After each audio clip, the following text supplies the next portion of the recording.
Hi friends, welcome back to my channel. ఎలా ఉన్నారండి? Video చూసారు అయితే బాగున్నాను, మీరు బాగుంటుంది మనస్ఫూర్తిగా కోరుకుంటున్నాను. ఇంక ఇప్పుడే మార్కెట్ నుంచి అయితే కూరగాయలు తీసుకొచ్చారు. ఇంక తెచ్చిన వెంటనే నేను కరివేపాకు ఇవన్నీ అయితే డబ్బాలో అయితే స్టోర్ చేసుకుంటున్నాను.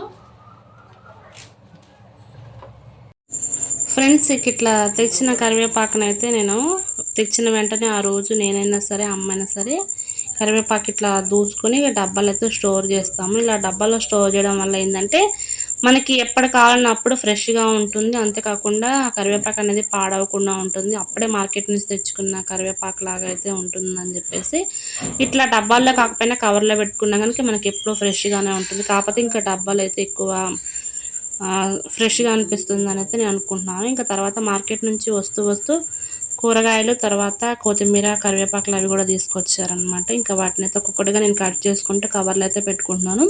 ఇంకా తర్వాత పచ్చిమిర్చిని కూడా నేను సపరేట్ చేస్తాను అనమాట. పచ్చిమిర్చి తొడాలు తీసుకొని కనుక స్టోర్ చేసుకుంటే ఇంకెక్కువ రోజులు అయితే ఉంటాయి. ఇంకా వీడియోలు అంతా ఎక్కువ అవుతుంది కాబట్టి నేను అదేం చూపించట్లేదు, సపరేట్గా కవర్లో అయితే పెడుతున్నాను అనమాట.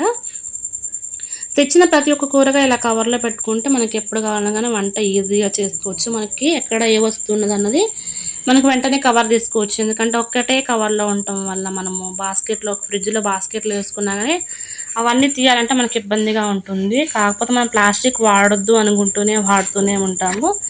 ఇంకా తర్వాత పచ్చిమిర్చి అన్నింటినీ సపరేట్ చేశాను. కొత్తిమీర, పుదీనా కూడా తీసుకొచ్చారు. ఇది ఎప్పుడో ఒకసారి ఇలా తెచ్చుకుంటూ ఉంటాము. తెచ్చుకున్న దాన్ని పాడవకుండా ఇంకా స్టోర్ చేసుకుంటాను. పచ్చిమిర్చి అయితే సపరేట్ చేస్తాను. కొత్తిమీర అవన్నీ అయితే కట్ చేసుకోవాలి. ఇంకా ములక్కాయలు, ఇంకొక విషయం ఏంటంటే ఫ్రెండ్స్, ములక్కాయలు నేను ఎప్పుడు తెచ్చుకున్నా డైరెక్ట్గా ఫ్రిడ్జ్లో పెట్టడం వల్ల 2 డేస్కే మనకి వడబడిపోయినట్టు ఉంటుంది.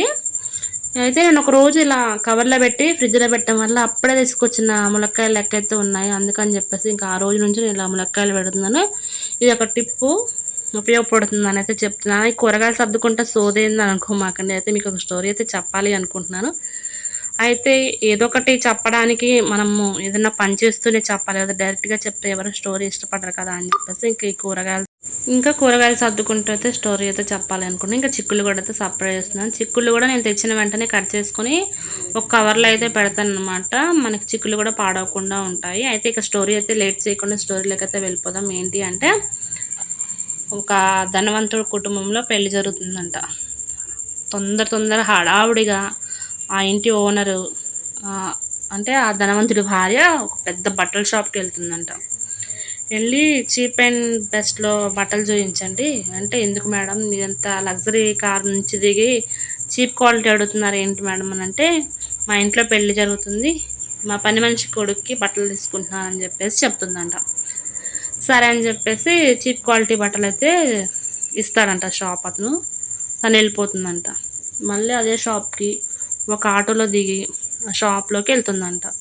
ఏం కావాలండి మీకు అంటే, ఒక మంచి బట్టలు ఎంత రేట్ అయినా పర్వాలేదు నేను తీసుకుంటా అని చెప్పేసి ఆ ఇంట్లో పని మనిషి చెప్తుందంట. అయితే ఎందుకు అంటే, నేను పని చేసే దగ్గర వాళ్ళ బాబుది పెళ్ళి జరుగుతుంది, నేను బట్టలు పెట్టాలనుకుంటున్నాను అని చెప్పేసి బట్టలు తీసుకుంటుందంట. చూసారా కదా ఫ్రెండ్స్, ఇద్దరి మనస్తత్వంలో ఎంత తేడా ఉంటుందో.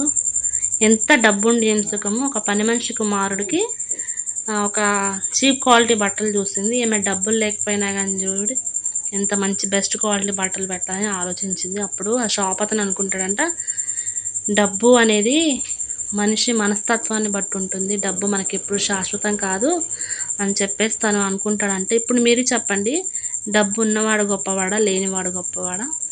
డబ్బు ఉన్నవాడు గుణం మంచిదా, లేనివాడు గుణం మంచిదా అంటే మీరు అనుకోవచ్చు, ఈ రోజుల్లో డబ్బు ఉంటేనే కదా మనం ఎక్కడికైనా ఉండగలము అంటే. నిజము, డబ్బు ఉంటుంది కానీ మనకి ఎప్పుడూ శాశ్వతంగా అనేది ఉండదు. అది ఎప్పుడు వస్తుంది ఎప్పుడు పోతుంది అది ఎవరికీ తెలియదు. కాకపోతే ఉన్నన్నాళ్ళు మనం హ్యాపీగా ఉండాలి, ఎదుటి వారిని ఎప్పుడు చులకనగా చూడకూడదు అనేది నేను అనుకుంటున్నాను. ఈ స్టోరీలో మీకు అర్థమయ్యే ఉంటుంది అనుకుంటున్నాను. ఏంటంటే, మనకి ఎప్పుడైనా సరే డబ్బుని బట్టి మన స్థాయిని, మన మర్యాదను అయితే చూడకూడదు.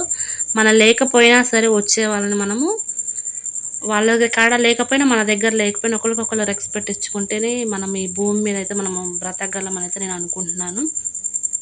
నేనేదో తప్పుగా చెప్పుంటే దయతోకైతే క్షమించండి. స్టోరీ అయితే మీకు నచ్చింది అనుకున్నాను. నచ్చితే కనుక ప్లీజ్ కామెంట్ చేయండి.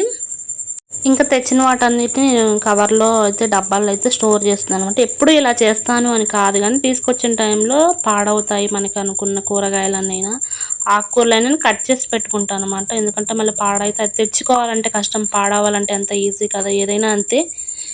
పాడవడం తొందరగా అయిపోతుంది కానీ అది మంచిగా ఉండాలంటే లేట్ పడుతుంది. కాబట్టి ఇలాంటివన్నిటిని మనం స్టోర్ చేసుకుంటే మనకి బడ్జెట్ కూడా తక్కువగా అవుతుంది. మన మనీని అయితే సేవ్ చేసుకోవచ్చు. ఇంకా ఆకుకూరను కూడా నేను కట్ చేసుకొని ఇంకా డబ్బాలైతే స్టోర్ చేస్తాను, అంటే సారీ కవర్లో అయితే స్టోర్ చేస్తాను. ఎందుకంటే రేపు వండుతాం కదా, అందుకని నేను ఆకుకూర పప్పు కానీ ఏదైనా చేసుకోవచ్చు అని చెప్పేసి కట్ చేసి అయితే పక్కన పెడుతున్నాను. చిక్కుడుకాయలు కూడా అయితే మొత్తాన్ని కట్ చేస్తాను. ఈరోజు నా వీడియో అయితే మీకు బోరింగ్గా అనిపించింది అనుకుంటున్నాను. ప్లీజ్ లాస్ట్ వరకు అయితే చూసారు అని అనుకున్నా. ఈ స్టోరీ ఎలా ఉందో, ఇలా కాయగూరలు కట్ చేయడం కూడా మంచిదా కదా, ఖచ్చితంగా అయితే కామెంట్ సెక్షన్లో కామెంట్ చేయండి. ఐ హోప్ ఈ వీడియో మీకు నచ్చింది అనుకుంటున్నాను. నచ్చితే కనుక ప్లీజ్ మన ఛానల్ ఏమైనా మొదటిగా చూస్తున్నట్లయితే ప్లీజ్ లైక్ చేయండి, షేర్ చేయండి అండ్ సబ్స్క్రైబ్ చేసి పక్కనే ఉన్న బెల్ ఐకన్ క్లిక్ చేసి ఆల్ అనే బటన్ నొక్కితే నేను ఏ వీడియో పోస్ట్ చేసినా ఇంకా మీ వరకు అయితే రీచ్ అవుతుంది. Thank you friends, thank you for watching. Bye bye. అంతవరకు సెలవు. ముందు మరొక వీడియోతో మీ ముందుకుంటాను. బాయ్.